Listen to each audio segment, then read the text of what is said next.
What did you do to No. me? But the Once Upon a Time in Hollywood, Tarantino. He's good, that Tarantino. He's pretty good. He should keep going. He should make at least one more. He should. I think right? so. I think he should make one more. Exactly. But then he's got to pull the plug. Yeah. To Yes, me, exactly. he's got one more in him, and then that's it. He's done. He sure. Now you get that script. I know. I've seen Quentin. He goes hardcore at perfection in the script. So the script itself, you get that. You get your character. You. What's the first thing you do when you know you're going to do it? Well, this one because the previous one, the script got burned, and so this one, there was just one copy, his first copy, and you'd have to go to his house and read it. Oh yeah.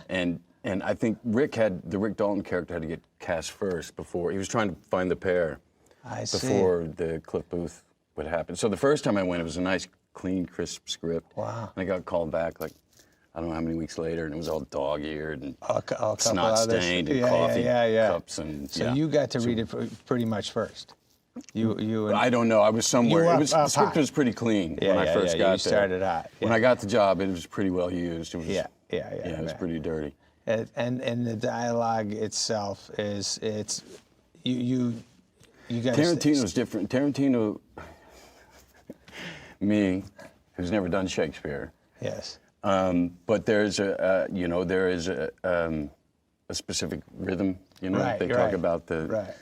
And I found that with the Coen brothers, and I find that with Tarantino, that there is a very particular, music to it. And where, some jobs we do, we get to riff, and that's great. We make it natural, and we put our little interesting bits in it, and we make it our own. But here, I find it only just like it lets the air out of the tire, and that's right. Stuff goes.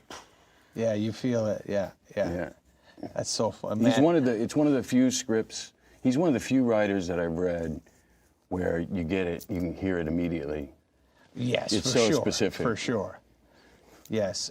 He's also like, when you're out somewhere and I describe his writing this way: when you're, and you have an embarrassing moment or you get ripped, you're not sharp on the comeback. When you're driving home, you think of the perfect comeback, and you're like, whoa. Yes, he has that. He has laid out for you. Yeah.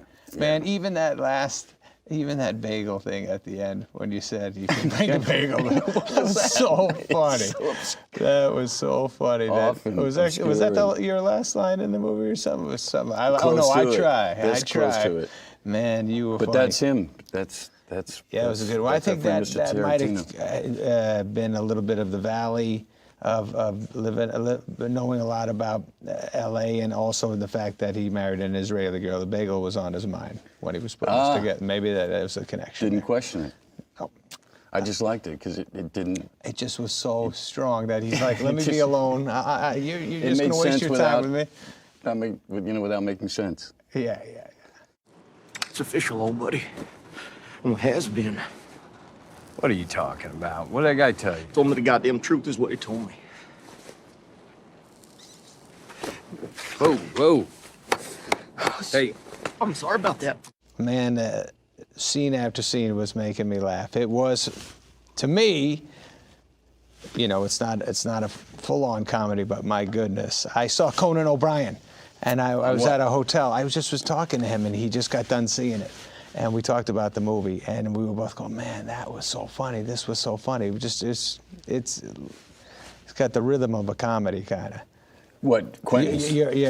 Yeah, well, thank you coming from you, because thank you. You know that stuff, but it's a different kind of humor, isn't it? It's kind of a subtle. It's subtle. It's wry. It also makes you want to be you and behavioral. Yeah.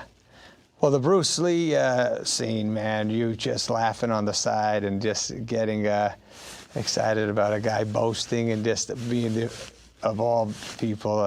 I've seen those guys hang out before, the stuntmen sitting on the side talking, and that you do always go, well, those guys are the coolest guys on the set. They are. We all know. We all know that, yeah. They're so much cooler than... And by the way, I'm so happy they're there. I rely on them for every scene. I'm the opposite of, I don't know about you, but I have no pride in doing my Oh, own no. stunt. I'm like, No, let's go. I'll be taking a rest over there. You do Oh, your yes. thing. I'll be rooting for you, buddy. I run right over to him after and go, way to go, baby. Yeah. That was amazing.